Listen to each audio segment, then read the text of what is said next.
Olá, espero que vocês estejam bem. Meu nome é Mariana Pedroso, eu sou ginecologista e obstetra, e com especialidade em medicina fetal.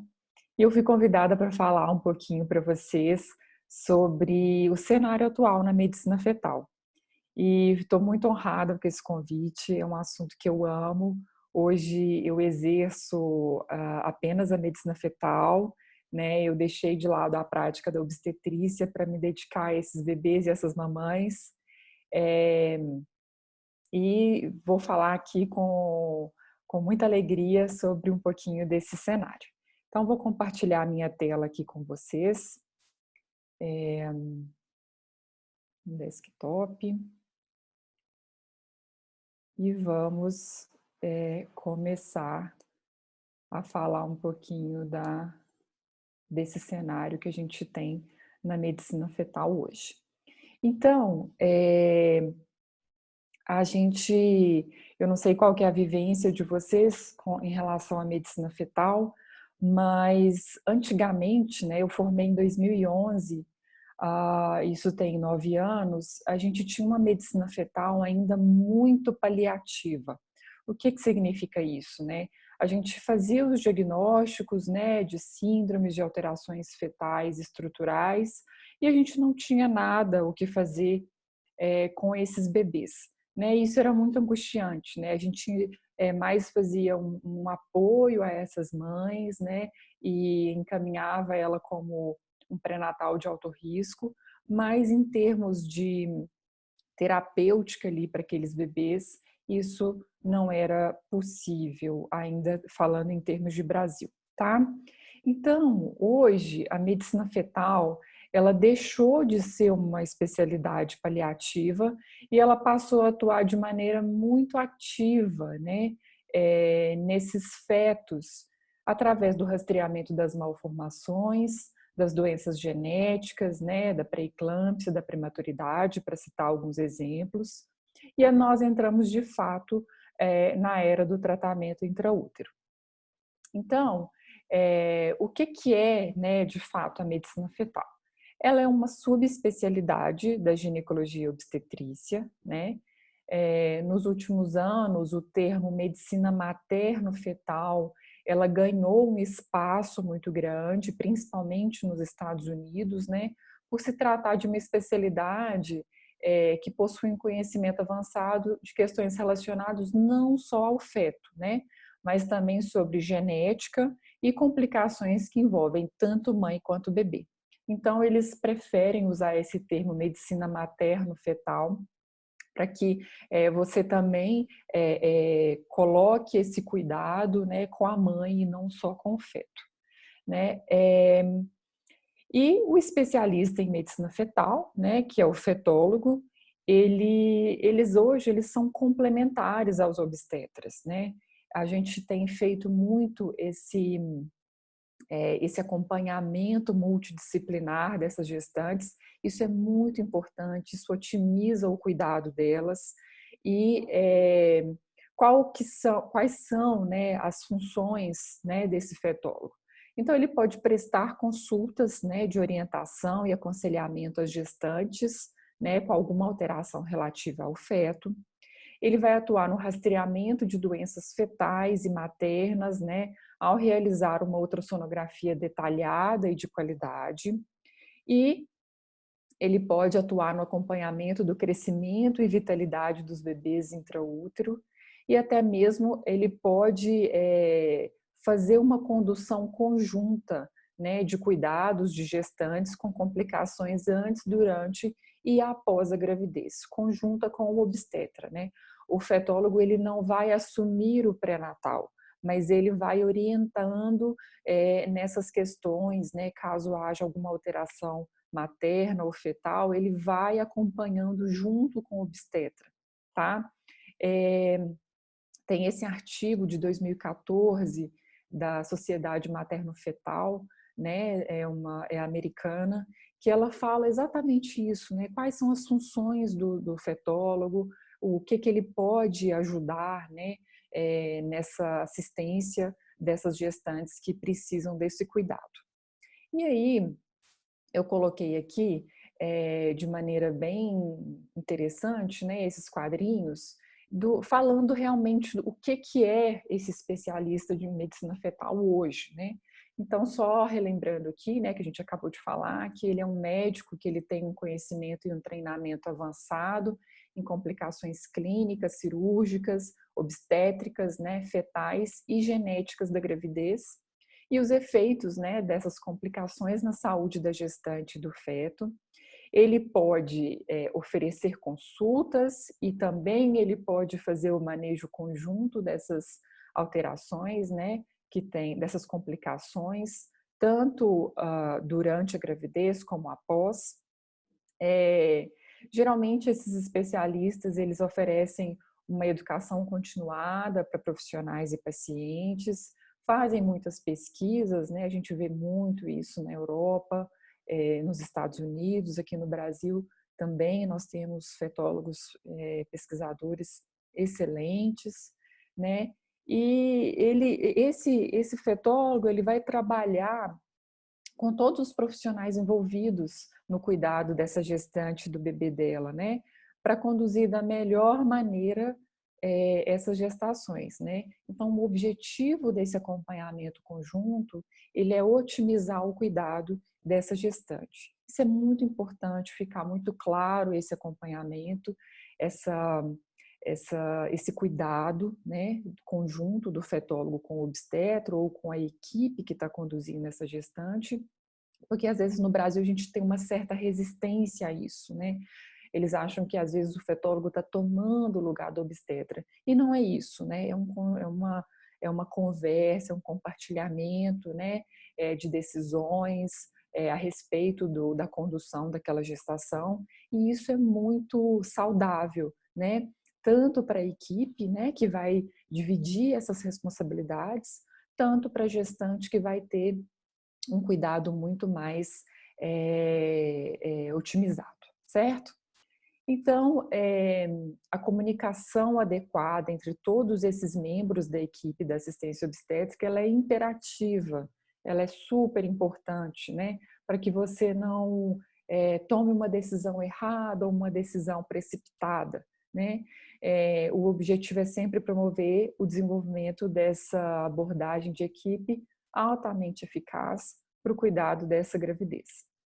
E, claro, a gente sempre tem que acolher, tem que cuidar, tem que orientar, porque essas gestantes merecem, né, todo esse cuidado, porque toda a expectativa dela, né, de um bebê saudável, de uma gestação sem complicações, ela se desmancha ali nesse momento que ela precisa da medicina fetal, né? Se ela está precisando da medicina fetal é porque algo está acontecendo, né? É, mas é, então a gente tem que acolher essas gestantes com muito carinho. É, então a medicina fetal, ela antigamente a gente via assim a gestação de alto risco, né? Que ela é exercida basicamente pela obstetrícia, né? Pelos obstetras. A gente tinha as alterações estruturais fetais, que eram o diagnóstico era feito pelos ultrassonografistas, e a gente tinha aquelas gestações que iam, né, precisavam da genética ali, através do geneticista, para o diagnóstico de tudo isso, né? Então, a medicina fetal, ela vem englobando tudo isso, né? A medicina fetal, ela está no centro disso. Ela maneja as gestações de alto risco, faz o diagnóstico das alterações estruturais e se utiliza da genética para fazer os diagnósticos mais precisos, né?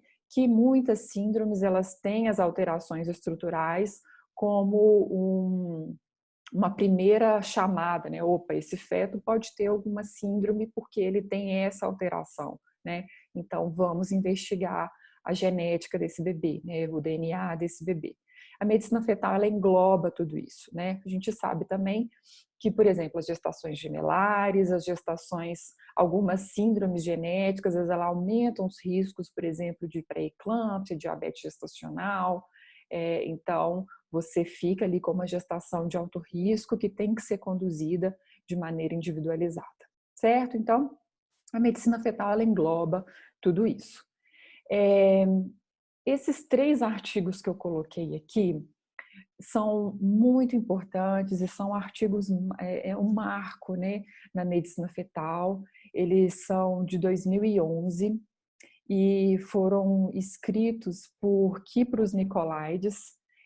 O Kypros, ele é um fetólogo que hoje ele atua na Inglaterra, ele é grego, atua na Inglaterra, e ele é, digamos assim, o papa da medicina fetal, porque ele conduz inúmeras pesquisas com bastante ética, são pesquisas muito confiáveis, né, do ponto de vista estatístico, e ele fica lá em Londres. Ele tem um serviço de medicina fetal, né, que é a Fetal Medicine Foundation, que é a nossa bíblia, né, da medicina fetal. Então, tudo que eles colocam de novo, a gente sempre tem muita confiança em seguir, mas principalmente pela seriedade que eles conduzem todas as pesquisas deles. Então, em 2011, o Nicolaides ele propôs uma inversão da pirâmide de cuidado pré-natal. O que ele quis dizer com isso, né? Só se vocês quiserem, todos esses artigos que eu vou citando, no final eu vou deixar meu contato, vocês podem me mandar e eu encaminho para vocês sem problema algum, tá? Então, o que ele propôs nessa inversão? Aqui a nossa esquerda, né, a gente tem a pirâmide de cuidado, que é uma pirâmide tradicional, né, que o mundo inteiro segue. O que essa pirâmide está dizendo? Que a gente intensifica o cuidado dessas gestantes no final da gravidez, né? Então, elas vão vir com 12 semanas, depois, né, com 16 semanas, a partir das 20 semanas a cada mês ela faz uma visita ao pré-natal, depois das 30 semanas a cada 15 dias e a partir das 37 semanas, toda semana ela vai ter uma visita ao pré-natal, né? Então você intensifica o cuidado no final da gestação. E o que ele propôs? Uma inversão desse cuidado. Então, ele colocou ali o 12 semanas bem grande, né, aqui à nossa direita, porque ele fala que nessa ecografia que a gente faz, né, às 12 semanas, né, assim, em média de gestação, essa ecografia ela é fundamental para a gente definir toda a cascata de cuidado dessa paciente. Então, a gente tem que aumentar os nossos esforços para que os rastreamentos desse feto seja feito ali com 12 semanas. Essa é a ecografia chave da gestação, porque ela permite rastreamento de malformações, rastreamento de cromossomopatias, pré-eclâmpsia, prematuridade, e tudo isso, né, dependendo do resultado dessa ecografia, você vai delinear esse cuidado, né, de pré-natal. Então, isso foi marcante para a gente da medicina fetal, e várias pesquisas são concentradas nessa idade gestacional para que a gente possa dar a melhor assistência para o feto e para a mãe, né? Então, e é o que acontece hoje, né? A gente está engatinhando ainda em alguns lugares, a gente não tem uma medicina pública que tem essa inversão de cuidado ainda estabelecida, né? Mas eu acredito que a coisa vai caminhar para isso, tá? No particular, isso já acontece e a gente está brigando para que isso aconteça no público também, né? Então, eu vou falar aqui algumas coisas que são fundamentais para a gente, para a medicina fetal hoje, né? Quais são os carros-chefes, né, da medicina fetal? O rastreamento de primeiro trimestre é o primeiro dele, porque ele é justamente essa inversão da pirâmide e a concentração dos esforços nessa fase da gestação para a gente fazer o máximo de diagnósticos e de captação, né, de alterações ali nessa fase. Então, esse rastreamento no primeiro trimestre, ele acontece entre 11 e 13 semanas e 6 dias, né? Isso foi estabelecido, né, por eles, né, e a gente segue isso. E o que é esse rastreamento? A gente tem vários rastreamentos nessa fase. Um dos rastreamentos é de aneuploidias, né, são de síndromes genéticas, e a gente tem 4 marcadores ecográficos para rastreamento dessas síndromes. O primeiro e amplamente conhecido é a translucência nucal, né? Ela é desde 1990, né? Que mais ou menos tem 30 anos aí que a gente tem a translucência nucal na nossa rotina, né? E é um marcador potente, né? Ele se mostrou o marcador mais potente para esse rastreamento. A gente tem o osso nasal, ducto venoso e regurgitação tricúspide.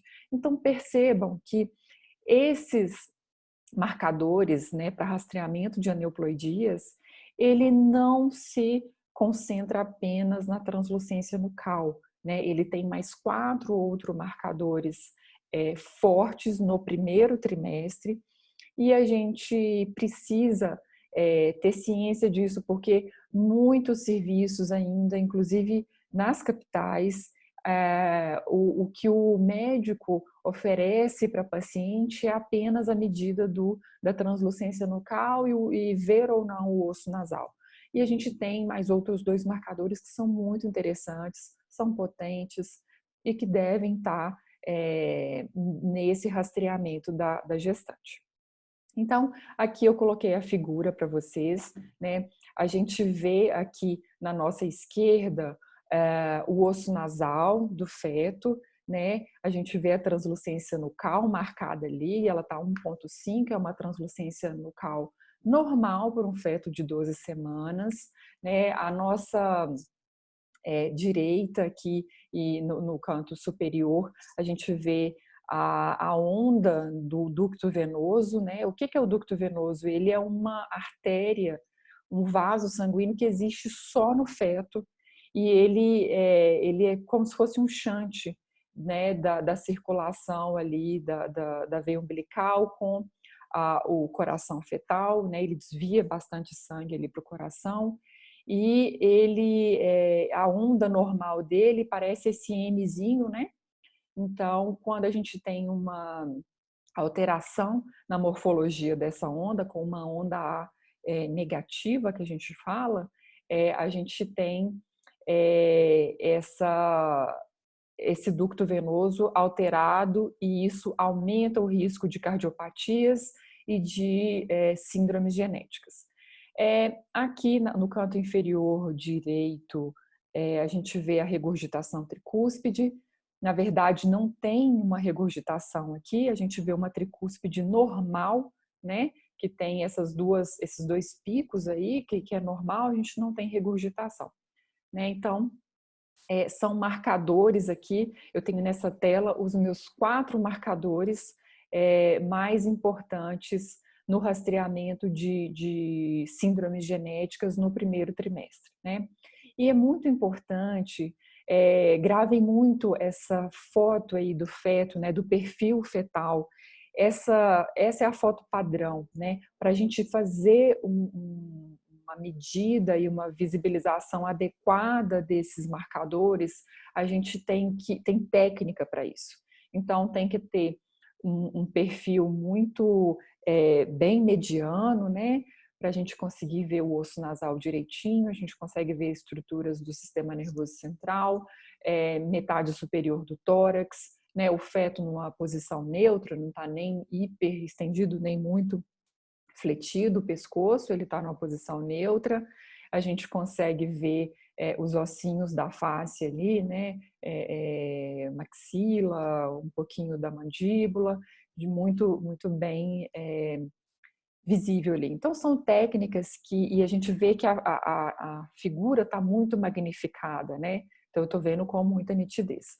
Se vocês começarem a reparar, se vocês pegarem os laudos das pacientes, vocês vão ver que muitas das vezes a gente não vê isso. A gente vê, às vezes, o feto inteiro na tela, a gente não vê narizinho, ponta de nariz. Então, isso é muito complicado. Para você ter uma medida adequada da translucência nucal, você tem que ter uma técnica correta e é exatamente essa foto aí que vocês estão vendo, tá bom? Isso exige muito treinamento. Eu tinha um professor que falava muito que fazer o exame, né, ecográfico do rastreamento de primeiro trimestre, ele é o mais difícil, porque você tem que colocar o feto na posição correta. Isso é muito importante.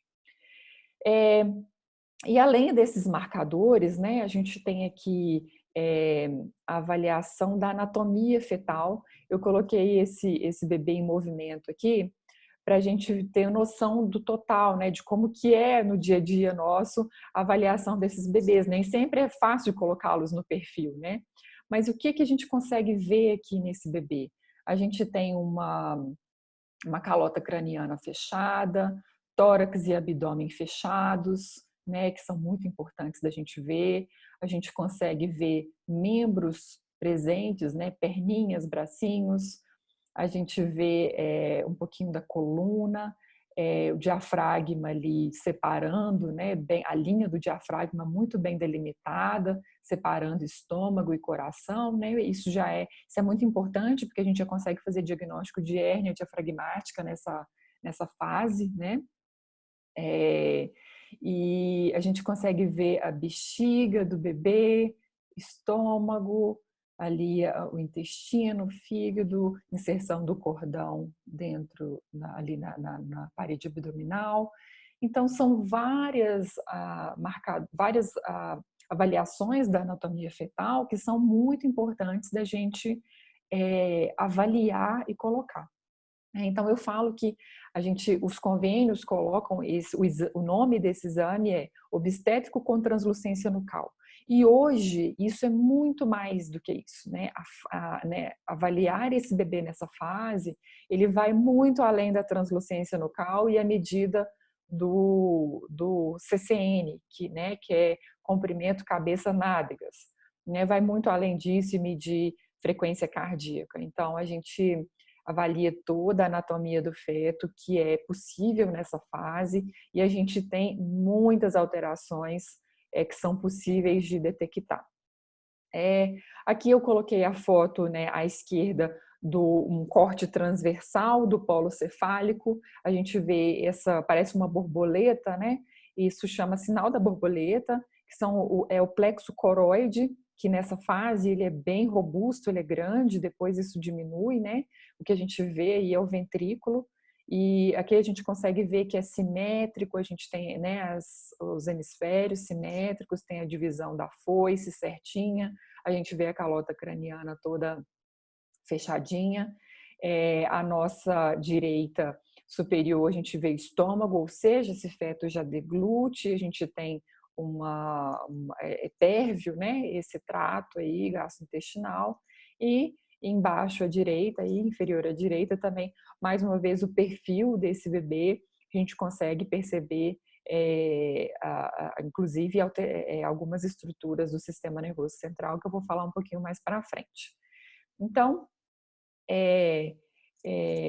falando, né, dessa estrutura dentro da cabeça, né, na hora que a gente pega o corte do perfil, eu vou falar especificamente agora do rastreamento de espinha bífida. O que é a espinha bífida? É quando o bebê ele tem a coluna aberta, né?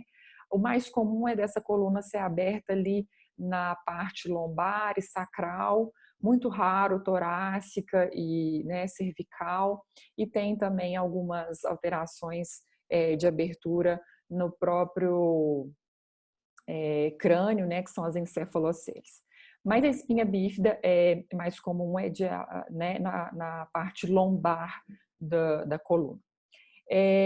O que é importante da gente rastrear a espinha bífida no primeiro trimestre? Porque ela tem tratamento intraútero hoje em dia, né? Eu vou falar um pouquinho mais para frente sobre isso.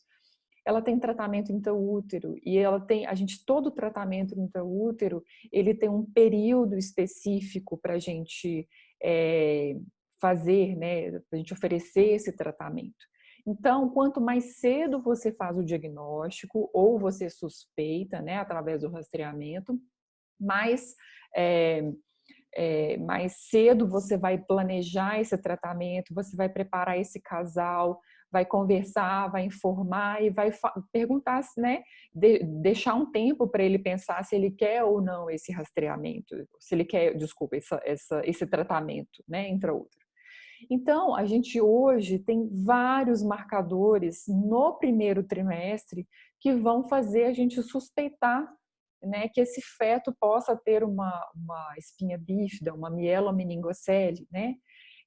Então, eu vou falar de 3 aqui, de 4, na verdade. Um deles é onde está essa marcação amarelinha.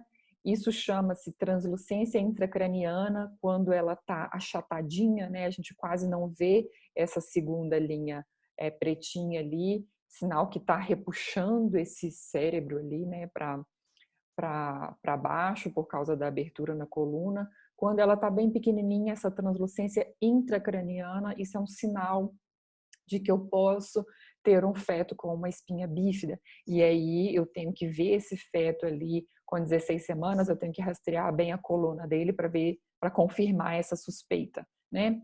Outra medida é essa distância que está aparecendo aí, que a gente chama de distância esfenoide ponte, né?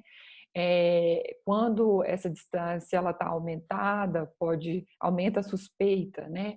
Uma outra distância que a gente olha é essa distância ponte ou occipital, quando ela está menor, aumenta a suspeita, e a gente tem a relação dessas duas distâncias, né, que também vai nos indicar se esse bebê tem ou não esse rastreamento positivo, né, para espinha bífida. Então, percebam quão complexo é esse exame, né? Ele é um exame muito importante. Eu estou falando aqui alguns sinais, a gente tem outros sinais ali que a gente pode rastrear a espinha bífida, tá bom? E pulando aqui, né, a gente falou de rastreamento de aneuploidias, rastreamento de espinha bífida, a avaliação da anatomia. A gente vai fazer agora um rastreamento de pré-eclâmpsia nessa gestante, nessa fase, né? Então, através da história clínica obstétrica materna, o estudo Doppler das artérias uterinas, que está representado aqui à nossa direita, e a medida da pressão arterial média dessas pacientes, né?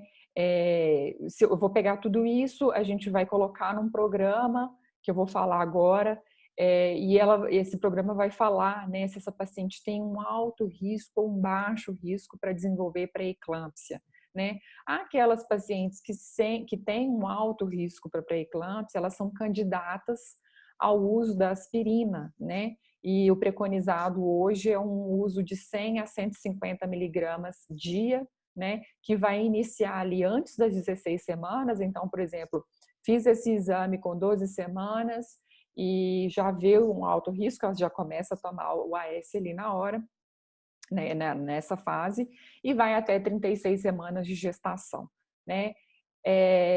Esse rastreamento de pré-eclâmpsia, ele tem sido muito discutido, ele não é só feito no primeiro trimestre, mas é o mais importante, porque a gente sabe que quando a gestante toma esse AS antes das 16 semanas, ele tem um efeito protetor maior, né, profilático maior. E depois a gente pode fazer o rastreamento dessa gestante na época do morfológico de segundo trimestre, 28 semanas, 32, 36, mas a gente não tem estudos que falem para a gente dar o AS e que ele vai ter um efeito realmente benéfico. Então, a importância de você fazer um rastreamento de pré-eclâmpsia no primeiro trimestre, nessa fase de 11 a 13 semanas e 6 dias, é exatamente o benefício de você poder oferecer o AS para essas gestantes.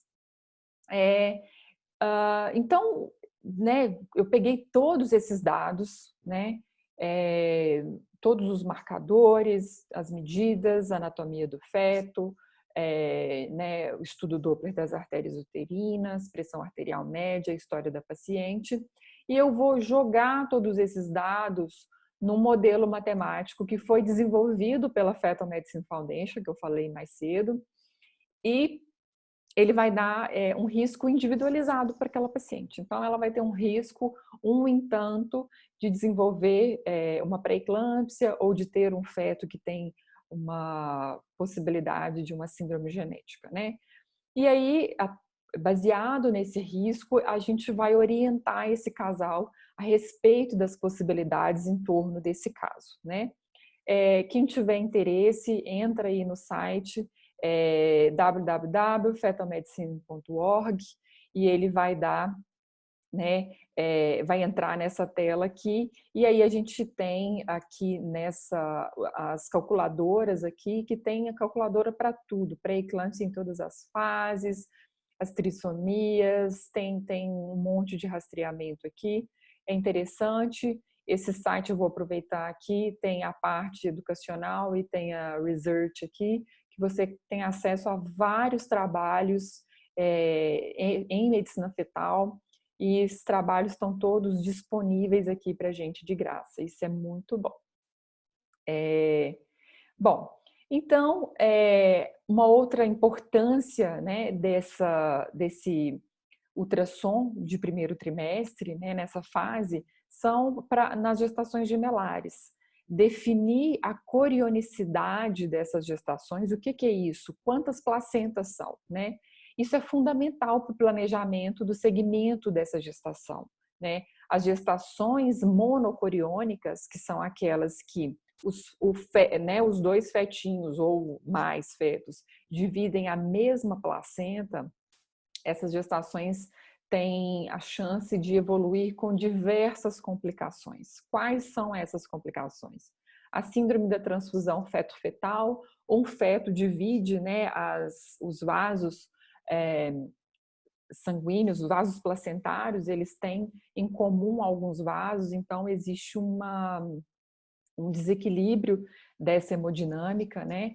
Tem a restrição seletiva de um dos fetos, restrição do crescimento, tem esse trap sequence, que é uma coisa muito específica, a gente não vai entrar em detalhes aqui, e pode ter também o óbito de um dos gêmeos por uma transfusão aguda, e essa transfusão aguda ela pode prejudicar o feto que ficou vivo, né? Então, isso aqui é um capítulo à parte em medicina fetal. Isso aqui esse é um tratado, né? Se a gente for entrar em gestações gemelares, isso é muito complexo, mas é muito interessante. Mas o que é importante da gente saber aqui? Que essas gestações, elas precisam ser classificadas quanto ao número de placentas, né? E né, quantos fetos divide a mesma placenta. Isso é fundamental para a gente planejar o segmento dessas gestações, tá? Então, o rastreamento no primeiro trimestre, dando uma resumida aí, ele vai rastrear cromossomopatias, pré-eclâmpsia, alterações estruturais do feto, avaliação de corionicidade em gestações gemelares, mapeamento placentário, eu não falei aqui, não coloquei exemplo, mas a gente já consegue ver se essa placenta ela tem algum grau de acretismo. Isso é muito importante, principalmente nas pacientes que têm uma cesárea anterior. A gente já consegue mapear isso no primeiro trimestre, e é claro que isso vai ser acompanhado ao longo da gestação, mas isso já é possível de se mapear no primeiro trimestre. E eu não coloquei aqui, mas já tem vários estudos para medida do colo do útero para rastreamento de prematuridade no primeiro trimestre. Migrando então para o segundo trimestre, a gente tem o rastreamento. A gente continua falando aqui, né, em rastreamento, isso é muito importante, né, o screening dessa gestação. Esse rastreamento de segundo trimestre, ele é mais conhecido, ele é mais divulgado, porque nós temos ele no SUS, né? Então, esse rastreamento de primeiro trimestre, ele não é oferecido no SUS, é uma pena, mas a gente tem que batalhar para que isso aconteça e seja oferecido para essas gestantes, né? Mas esse rastreamento do segundo trimestre ele vai acontecer ali entre 20 e 24 semanas de gestação, né? Isso é uma idade gestacional sugerida, né, para esse rastreamento. E a gente vê aqui, na nossa esquerda, a medida do osso nasal. Então, lá no primeiro trimestre, eu só verifiquei se eu tenho um osso nasal presente ou ausente, né? O mais importante é isso. Ou se ele é muito pequenininho, hipoplásico. E aqui, no segundo trimestre, eu vou medir esse osso nasal. Aqui na nossa à direita, a gente vai ver as medidas, né, das estruturas do sistema nervoso central, então medida de circunferência, avaliação da integridade, se está simétrico ou não.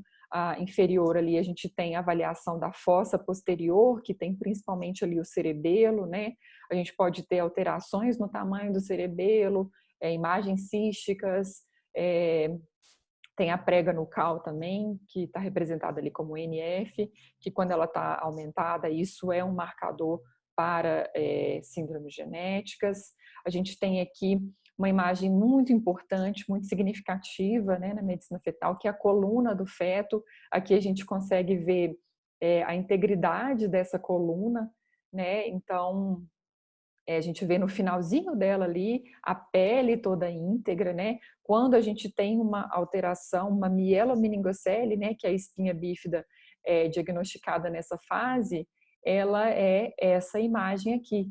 Então a gente vê, né, que aquela pele, ela tem uma ruptura, tem uma imagem mais cística ali, né? Isso é a meningocele, né?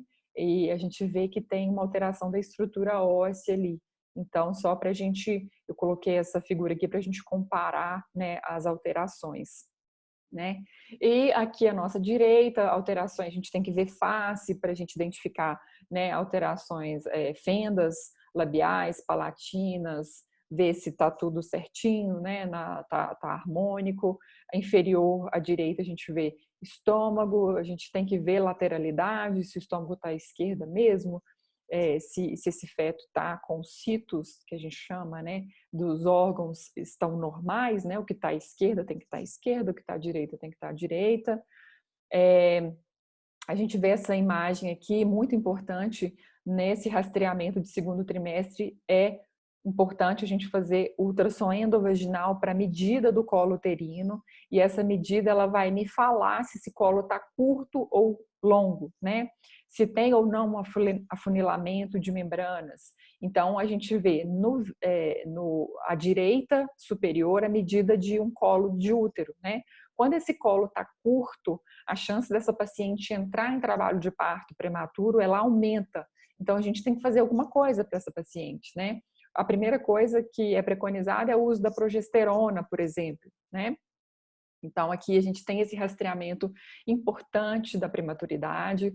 Na foto inferior à direita, a gente já consegue ver que parece um dedo de luva, né, invaginando ali no canal cervical, no canal do colo uterino.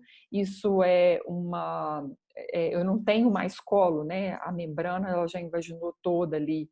Isso é grave, é uma situação que exige um repouso absoluto da paciente e poucas medidas são muito efetivas nessa situação. E no vídeo aí a gente vê muito importante esse diagnóstico. Se vocês prestarem atenção, vai passar um vaso na frente do colo do útero. Esse vaso é um vaso da placenta, né? Ele solta ali do cordão umbilical e da placenta e ele passa em frente ao colo do útero. Isso é uma situação grave, isso chama-se vasa prévia, e ele é diagnosticado através dessa avaliação do colo uterino pelo ultrassom endovaginal. O abdominal ele tem pouca sensibilidade para isso. Isso é uma situação ameaçadora à vida do feto, porque essa mãe não pode entrar em trabalho de parto, ela não pode ter um parto normal, porque esse vaso está na frente do colo, né? Então, se ele tem um rompimento ali, a gente vai para um óbito fetal, que é um desfecho que de maneira alguma a gente quer. Então, para vocês verem essa importância da avaliação do colo uterino, né? Aqui a gente tem a avaliação da placenta, ela é muito importante, às vezes a placenta, o pessoal olha pouco para ela, mas ela sem placenta não tem gravidez, né? Não tem gestação, então a gente tem que olhar para essa placenta, ver se esse cordão está inserido no centro da placenta, né? Que a gente vê essa imagem bem bonita com o Doppler ali, né? A nossa esquerda, à direita a gente vê que tem a placenta, uma massa placentária na frente do colo do útero. Isso é uma placenta prévia, isso também é uma contraindicação absoluta para o parto normal, né? E embaixo a gente vê do lado ali da inserção do cordão na placenta, a gente vê como se fosse uma massa, né, redondinha, um tumor ali, que tem uma vascularização. Isso é um tumor de placenta, chama corioangioma, que também, dependendo do tamanho e do quanto ele rouba de sangue ali para ele, isso pode ser uma situação ameaçadora à vida do feto. Então, são situações que a gente tem que identificar. A gente tem os acretismos placentários também, que a gente né, a gente suspeita lá no primeiro trimestre, a gente confirma aqui no segundo trimestre, e que são fundamentais para a condução dessa gravidez. E por fim aqui, a gente tem também a avaliação cardíaca fetal, que é uma paixão que eu tenho, o coração fetal. A gente vê que a gente tem que rastrear, pelo menos, às vezes eu falo que o fetólogo ele não tem que dar o diagnóstico da cardiopatia, mas ele tem que suspeitar que tem alguma coisa errada, e aí ele vai encaminhar para o ecocardio fetal, para o cardiologista pediátrico ali, para ele fazer o diagnóstico e planejar o segmento com essa mãe, né, com esses pais aí. Então, a gente tem aqui uma imagem estática, né, à nossa esquerda, que é uma imagem de 4 câmeras, que a gente tem inúmeras informações, né, nessa imagem, e ali à nossa esquerda o coração em movimento, e na parte inferior a gente joga o Doppler para ver os fluxos, né? Então, a avaliação cardíaca não é só essa parte do 4 câmeras, mas eu coloquei ilustrado aqui para vocês verem, é o único órgão que a gente avalia em movimento, né? Então, isso é muito interessante, é muito bonito a gente conseguir fazer essa avaliação, e exige bastante estudo, exige muita atualização, né? Exige uma prática constante de avaliação dessas alterações, né? Então, o rastreamento de segundo trimestre, fazendo uma recapitulação aqui, a gente tem rastreamento, continua de cromossomopatias, de pré-eclâmpsia, prematuridade, da restrição do crescimento fetal intraútero, alterações estruturais fetais. Aqui eu tenho que identificar essas alterações, porque elas são definitivas para a gente oferecer ou não um tratamento para esses bebês, né? Então, principalmente as cardiopatias, os defeitos do tubo neural, algumas alterações de sistema renal, e também esse mapeamento placentário, muito importante, não pode ser esquecido. Certo? Então, falamos aqui de rastreamento de primeiro e segundo trimestre, que são coisas, vocês estão vendo o volume de informação que isso tem, e cada dia mais vai saindo mais e mais pesquisas e artigos sobre marcadores, para que a gente possa suspeitar disso, principalmente, né, no primeiro trimestre. Então, não é simples, não é simplesmente você ir lá e bater uma foto, né, do sistema nervoso central, do abdômen, fêmur, mãozinha, face, né? Você tem que, de fato, rastrear esse feto, né? Você tem que avaliar desde a ponta do fio de cabelo dele até o dedinho do pé. Então, você tenta fazer esse mapeamento das estruturas, né? Isso exige um conhecimento grande de anatomia, e principalmente o que fazer com essas informações quando você encontra alguma alteração. Está associado com o quê? Com qual síndrome? Tem ou não associação? Tem tratamento intraútero, fora do útero? Qual o prognóstico? Vamos prosseguir né, a avaliação para confirmação de alguma de alguma síndrome genética, o que vamos fazer. Então, você tem que você tem que ligar os pontos, né? Para que você possa orientar esse casal de maneira muito mais completa, né? Então, hoje a genética, ela anda juntinho ali com a medicina fetal. A gente não tem medicina fetal sem genética, é imprescindível, né? E a gente tem os avanços na genética também são maravilhosos, é uma tecnologia impressionante, né? E que vai nos auxiliar muito, é uma ferramenta fundamental na medicina fetal. Então, quando eu vou usar essa genética? Né? Quando eu tenho um alto risco de aneuploidias nos exames de rastreamento, no primeiro ou no segundo trimestre, né? E os pais, eles vão ter essa opção de confirmação diagnóstica através do estudo genético do bebê. Então, reparem, antes eu fiz rastreamento. Isso não é a mesma coisa que o diagnóstico. Então, por exemplo, eu peguei uma translucência nucal alterada, eu não estou dando um diagnóstico para o pai, né, para os pais.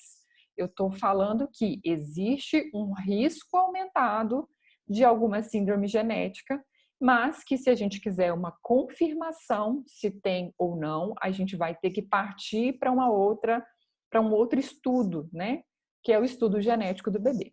Então, esse estudo ele pode ser feito através da análise de células coletadas, né? Ou pela biópsia do vilo corial, né? Que é realizada ali entre 11 e 15 semanas, que você vai na placenta, pega um pedacinho dela e manda para análise.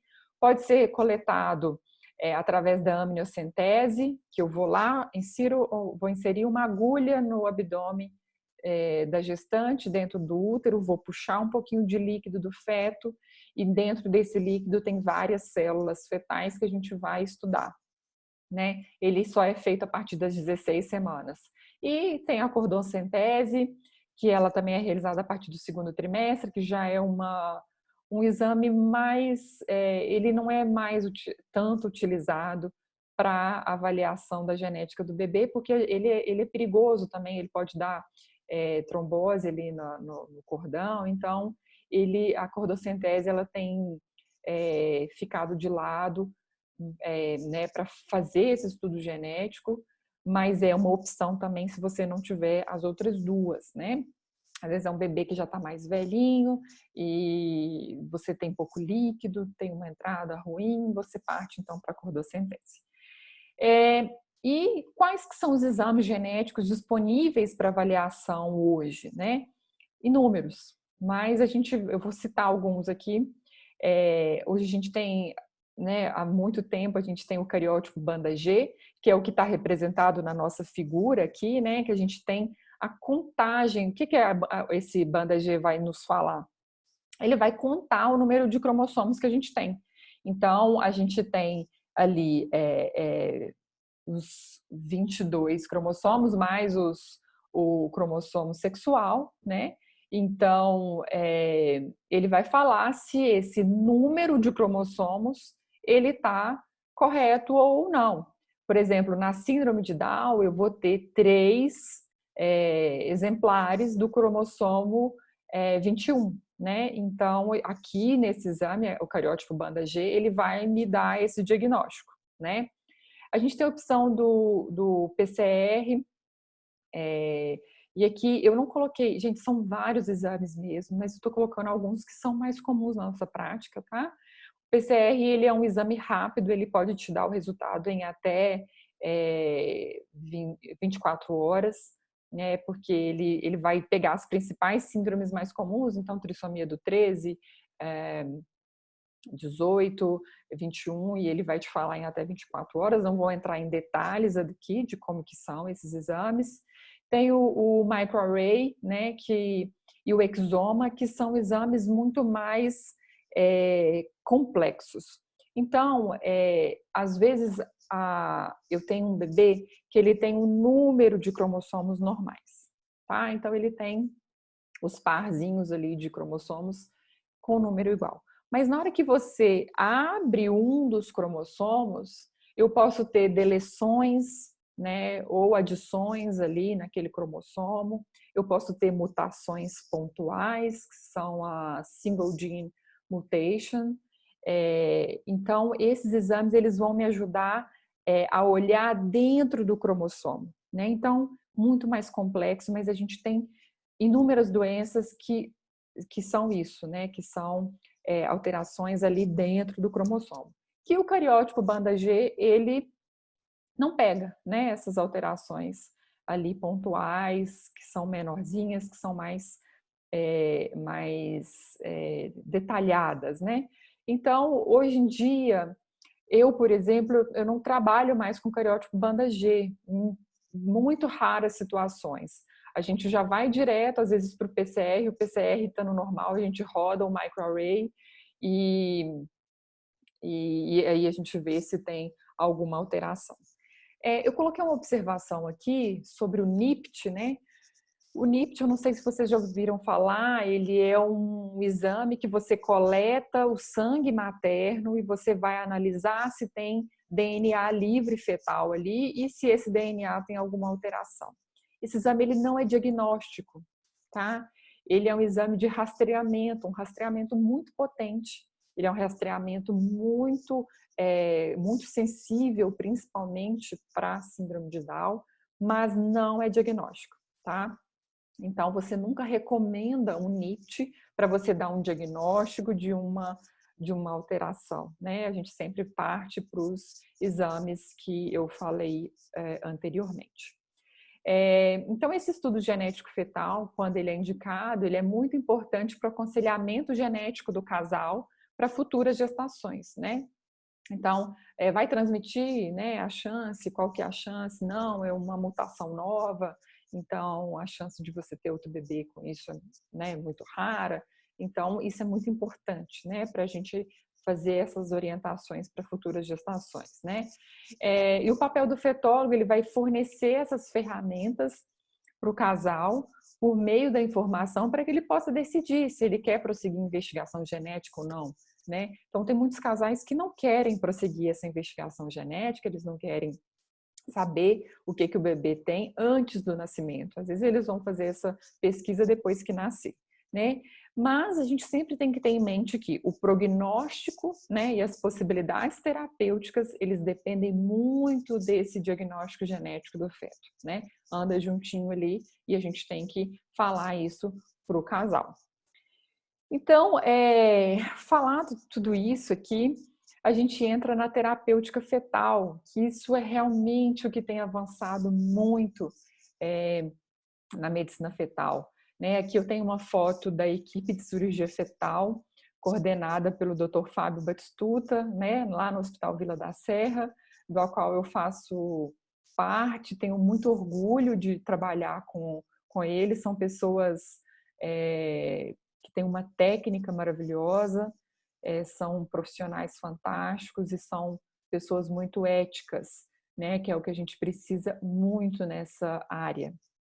E a terapêutica fetal, ela é uma novidade, entre aspas, né? Porque já tem mais de 30 anos que a gente tem essa terapêutica já na prática, mas é uma coisa que tem chegado aos poucos aqui no Brasil, poucas pessoas fazem, né? E quando existem poucas patologias que a gente tem a chance de oferecer esse tratamento intraútero, e eu vou passar aqui dar uma pincelada apenas para vocês saberem que existe isso, né? E uma coisa que eu quero deixar muito clara aqui é que existem critérios rigorosos para você indicar uma terapêutica fetal, né?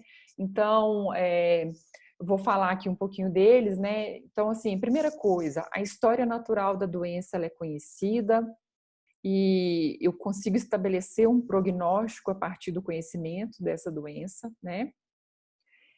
Tem que ter uma ausência de pré-natal, de um tratamento pós-natal efetivo, né? Então, às vezes eu tenho aquela doença, mas no meu pós-natal eu não vou conseguir melhorar a vida daquele bebê, né? Então, tem que ter esse tratamento pós-natal efetivo ausente, né? A técnica cirúrgica, ela se demonstrou possível e capaz de reverter os efeitos deletérios da doença em modelos animais. Então, são técnicas que já foram testadas e já provaram o benefício, e aí sim eu vou passar a oferecê-la para o humano, né? Essa intervenção ela deve ser efetuada em centros especializados e multidisciplinares de cirurgia fetal. Isso é muito importante, isso é extremamente sério, né? São pessoas que têm um treinamento longo, têm um treinamento árduo, né?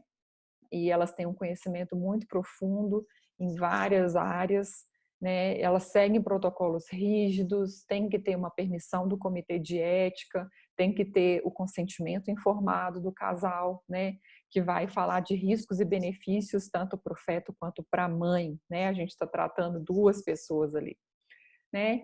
E os riscos maternos dessa cirurgia, eles devem ser mínimos e aceitáveis, reversíveis, né?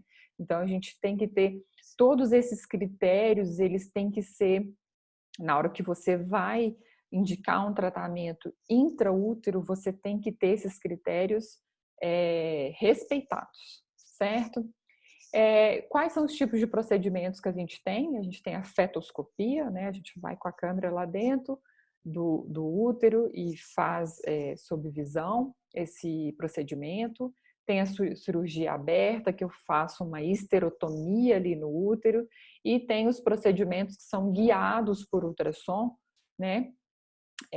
Que são, por exemplo, a transfusão sanguínea, né? Então, eu vou com uma agulha, vou guiada, né, guiando essa agulha pelo ultrassom e faço o procedimento. Então, eu coloquei aqui algumas, tá? Algumas patologias que têm tratamento intraútero atualmente. Muitas patologias eu não coloquei aqui, então isso é só para a gente ter uma visão, né? Então, hoje, muito bem estabelecida, a gente tem a correção da mielomeningocele, que é a espinha bífida que eu falei lá atrás. A gente tem a correção da hérnia diafragmática congênita por balão endotraqueal. Tem a ablação dos vasos placentários a laser naquelas gestações gemelares monocoriônicas, né? Que se complicam, né, com a transfusão feto-fetal, restrição seletiva, e outras complicações mais que pode acontecer.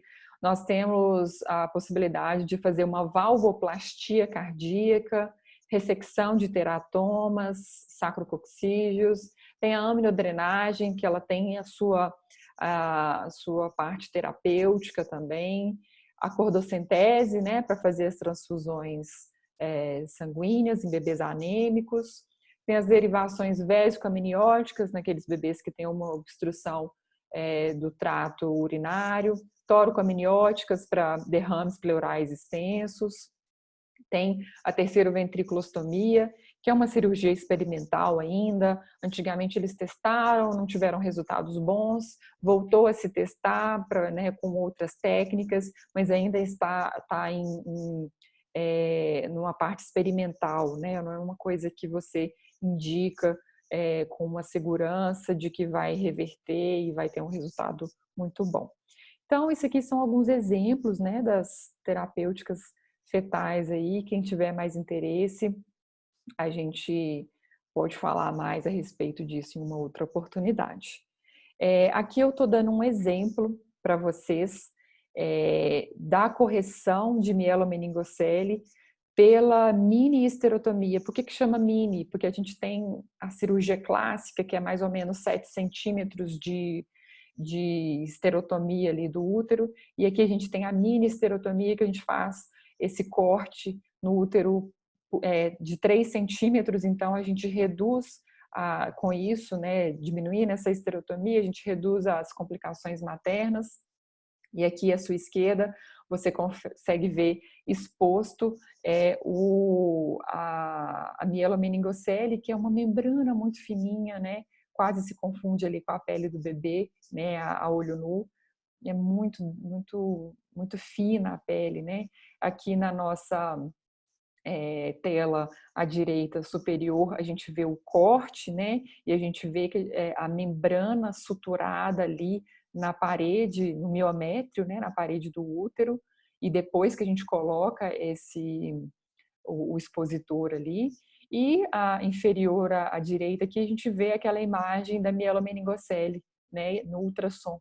Então, essas fotos foram cedidas, né, pelo Dr. Fábio Batistuta, que é quem opera, né, igual eu falei para vocês, aqui no Belo Horizonte, no Vila da Serra, e faz isso muito bem. Então, só para vocês terem uma ideia, né, a gente faz uma incisão de cesariana mais ampliada, coloca, expõe o útero e faz essa esterotomia e opera o bebê, né? E depois vem aqui o pessoal da neurocirurgia com microscópio e faz a sutura, né? Fecha essa camada, né? Fecha em camadas essa lesão e o bebê ele tem resultados pós-natais fantásticos e a gente tem tido resultados muito bons, né? Muito bem. Então, resumindo um pouquinho do cenário atual, né, a gente tem do que é a medicina fetal hoje, né? Então, a gente tem os rastreamentos, então, né, quais são esses rastreamentos? Cromossomopatias, pré-eclâmpsia, prematuridade, restrição do crescimento intrauterino, macrosomias, né, perdas gestacionais, malformações anatômicas. Então, a gente tem a oportunidade de rastrear tudo isso, algumas coisas já muito bem estabelecidas, outras em estudo ainda, faltam algumas coisas mais robustas. A gente tem aqui a medicina fetal atuando, né, no aconselhamento, na orientação das malformações fetais estruturais isoladas, que não tem outro significado, não tem associação com outra anomalia, por exemplo, genética. Um exemplo disso, né, são os pés tortos congênitos, né, geralmente é isolado, não tem nenhuma alteração genética, né, quando ele sozinho, né? Só um exemplo aqui. A gente tem as síndromes genéticas, que aí a gente vai fazer o diagnóstico delas através dos marcadores, né? Ou de um conjunto de alterações estruturais que esses bebês apresentam. Então, a gente tem a oportunidade de fazer o diagnóstico e, através do diagnóstico, o prognóstico desses bebês, né? Tem as gestações gemelares, que é um capítulo à parte da medicina fetal. A condução das gestações gemelares, ela é extremamente complexa, né? E também exige muita atualização, porque todo dia sai coisa nova a respeito da condução, do tratamento, das complicações das gestações gemelares monocoriônicas, né? Em que os fetos dividem uma placenta, né? Tem a vitalidade fetal, que eu não falei nada aqui, mas é uma área muito... Eu falo que é o arroz com feijão, né, do dia a dia do fetólogo, porque esses bebês que têm restrição de crescimento intrauterino, às vezes eles apresentam isso muito precocemente, então você acompanha a vitalidade desse bebê através do estudo Doppler, né, que vai avaliar essa hemodinâmica do bebê e o quanto ele está sendo oxigenado, né? Então, indicar o momento exato do parto, ele é muito importante e ele vai ele passa por essa vitalidade, né? Então, não só dos bebês restritos, mas dos bebês que têm macrosomia ou que têm alguma outra alteração e que vai exigir esse estudo Doppler, né? Dos bebês. E por fim, a terapêutica fetal, que uma parte muito importante, muito complexa, né? Exige um conhecimento de rastreamento, diagnóstico e orientação muito amplo, né? Então, tem que ser feito em centros terciários, em centros que têm uma equipe multidisciplinar e é muito bonito de se ver, né, essa terapêutica fetal. Eu sou vibrante com isso e sempre que é possível, né, fazer esse tratamento, eu fico muito otimista, né? Claro que baseado na ciência e na evidência científica que a gente tem até o momento. Então, esse é o cenário atual da medicina fetal. E eu queria finalizar a nossa aula com um casinho clínico que vai parecer simples, mas que ilustra uma coisa, uma mensagem que eu quero deixar para vocês, tá?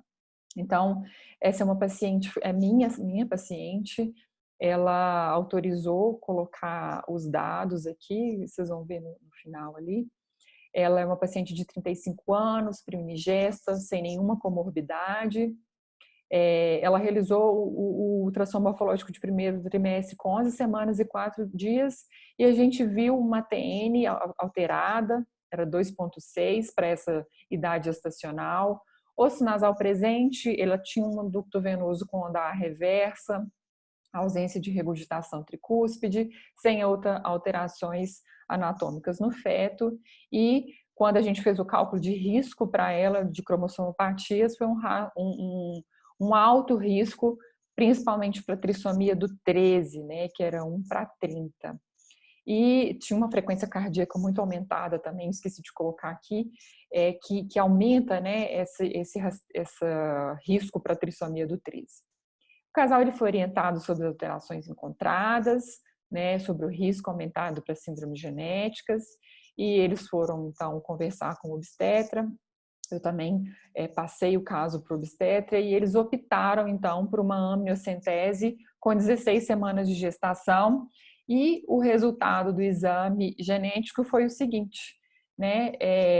Eu coloquei aqui o resultado genético, ele fala, né, que ele faz o PCR e logo depois ele faz o microarray. Isso é a forma como a gente trabalha aqui com esse laboratório em Belo Horizonte, tá? Então a gente sempre, a paciente faz o PCR está normal, ela vai abrir aquele DNA para ver se tem alguma coisa mais pontual, mais detalhes, né, mais detalhada ali. Então ela fez esse exame e já no PCR a gente detectou aqui, aí bem na área ali, resultado, né? A gente tem RSA 13 vezes 3, ou seja, e um menino, né? XY. Ou seja, a gente tem 3 cópias do cromossomo 13. Isso já dá o diagnóstico, né, da trissomia do cromossomo 13, que é conhecida como a síndrome de Patot, né? Então, o PCR ele já deu o diagnóstico para a gente. Essa paciente já saiu com o resultado em 24 horas do que o bebê dela tinha, né? E aí o diagnóstico genético foi essa trissomia do 13. A paciente optou por continuar a gestação, né? No Brasil a gente não tem a opção de interromper essas gestações sem ser uma via judicial, né? Então, ela optou por continuar e ela retornou depois para fazer o morfológico de segundo trimestre e a gente viu algumas alterações, né? Aqui à esquerda a gente vê um cerebelo pequeno, e a gente vê também o que a gente chama de cisterna magna, que é esse espaço ali em preto, né, que a gente está medindo como CM, cisterna magna, ele era grande. E o que significa isso? Que a gente tinha uma hipoplasia do verme cerebelar, né? Isso é conhecido como Dandy-Walker. É clássico nesse caso. Aqui à nossa direita superior a gente vê pelvis renais muito aumentadas, então tinha uma hidronefrose severa, né, muito importante. Na parte inferior aí a gente vê a medida longitudinal do rim, né, também a gente consegue ver essa hidronefrose.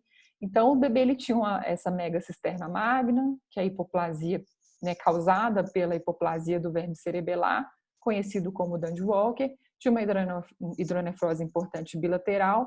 No coração tinha uma pequena comunicação interventricular e o crescimento fetal dentro da normalidade. E aí o Bento, né, que é o nome do bebezinho, ele nasceu com 40 semanas de gestação, de parto normal. O maior desejo dos pais é que ele nascesse vivo, e assim foi, né? Assim aconteceu. O Bento nasceu vivo. A família ela optou por cuidados paliativos. Ela não queria nenhuma interferência maior, né? E o Bento ficou vivo até os 3 meses de vida, né? contrariando aí os nossos artigos que falam que a trissomia do 13, a maioria dos bebês morre ali no as primeiras horas de vida, né? É uma discussão também muito importante a gente falar que é incompatível com a vida, que é letal. Isso hoje em dia tem que evitar esses termos, né? Porque às vezes o que queria deixar para vocês é que esses 3 meses de vida do Bento foram fundamentais para esse casal, né? Eles viveram a paternidade, a maternidade de maneira muito ampla ali, muito pura, né? E esse aqui é o Bento, tá? Isso tem autorização dos pais. Esse é o Bento e ele, nos 3 meses de vida dele, ele trouxe muito amor para essa família, né? Isso foi muito importante. Então, apesar da gente ter a medicina fetal como uma ciência muito, às vezes, matemática, né? Estatísticas, riscos, é, muito rastreamento, muita genética. A gente não pode esquecer dessa parte que é fundamental, que é o que aquele bebê significa para aquela família, né? Então a gente tem que a gente tem que tratar aquela família como única, né? Então a gente sai dos números da estatística e a gente entra na história daquele casal. Isso é fundamental para você acolher, você cuidar dessa história deles com muito respeito, né? É muito difícil para o médico também dar certas notícias, né? Então é um aprendizado ali do casal, do médico, e isso acontece junto, né?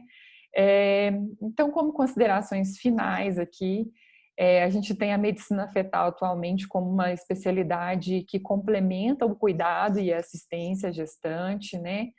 O rastreamento de primeiro e de segundo trimestre, ele deve ser realizado por profissional capacitado. Isso é fundamental para a identificação das patologias e o planejamento da terapêutica fetal, se ela existir, né, num tempo hábil para o melhor resultado para a mãe e para o feto, né? O acolhimento, a orientação, o cuidado, né, são palavras que são essenciais para a assistência dessas famílias, né?